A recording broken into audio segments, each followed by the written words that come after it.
Welcome to Texas Today. I'm Kristen Dickerson. For better and for worse, we are all shaped by the generation we grew up in. From Boomer to Gen Z, each generation has its fair share of stereotypes. A new book called One and a Millennial explores why millennials get such a bad reputation while describing what it was like to grow up during this time through the lens of pop culture.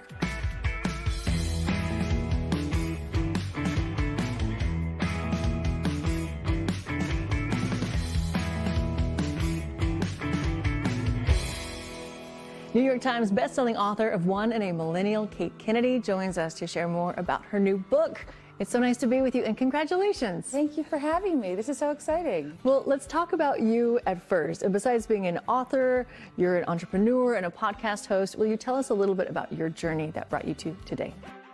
One of the most millennial things about me, if you will, is that I monetized one of my hobbies and quit my corporate job after about 6 or 7 years and started a business. And then during the lonely days of self-employment, I would listen to a lot of podcasts. Yeah. And I saw kind of white space for a long-form pop culture podcast that kind of not just talks about passing stories, but about what they mean.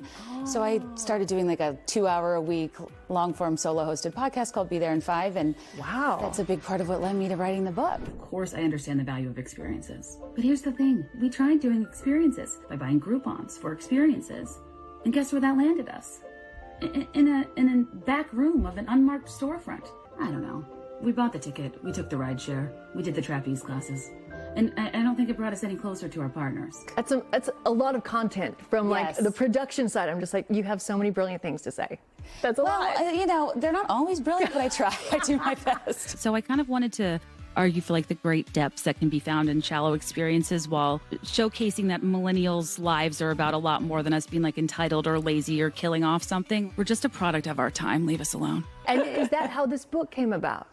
Yes. So I have a mostly millennial female audience. Okay. And a lot of my episodes crowdsource, and it's kind of the ultimate focus group of like thousands of millennial women.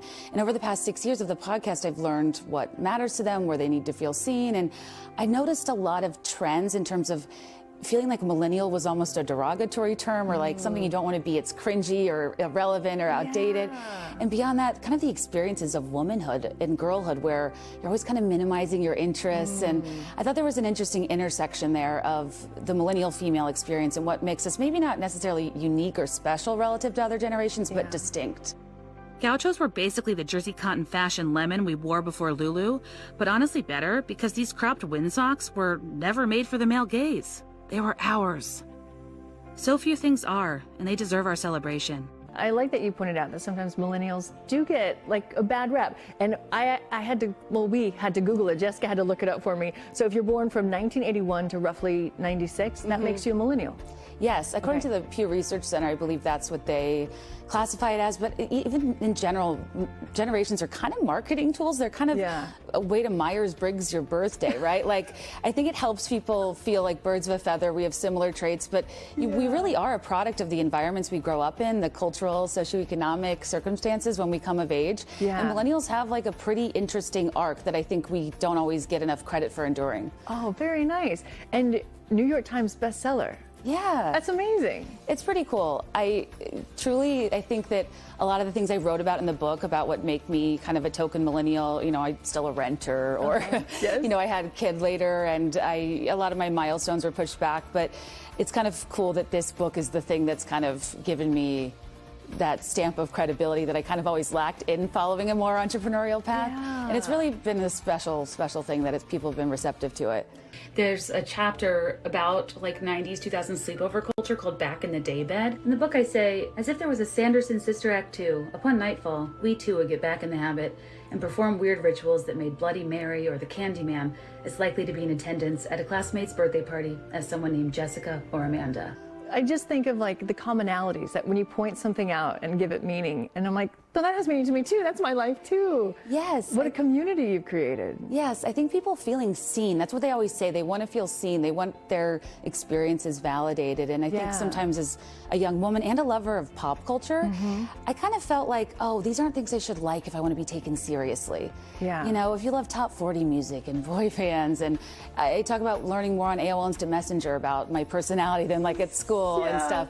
Because I think that there are these things that I was kind of embarrassed that I liked so much and I didn't have like sophisticated hobbies. Yeah. But they matter, and these pop cultural and media elements shape you, and I wanted to write about them. That's so precious. Will you tell me how the book is broken up? Yes, so you know how like the radio shock jocks, they'll say like hits of the 80s, 90s, and today?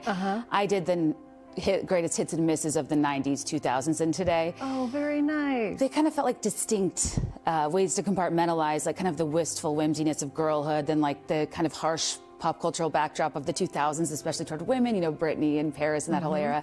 And then today, which is more, my modern life. Wow. What do you hope people get out of reading your book?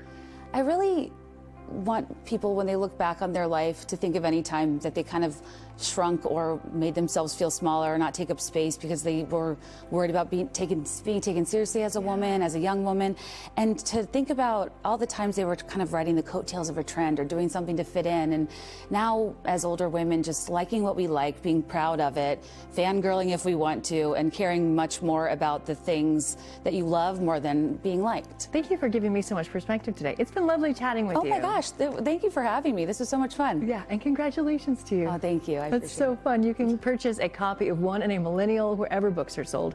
To keep up with Kate and follow her podcast, check her out on Instagram at Kate Kennedy.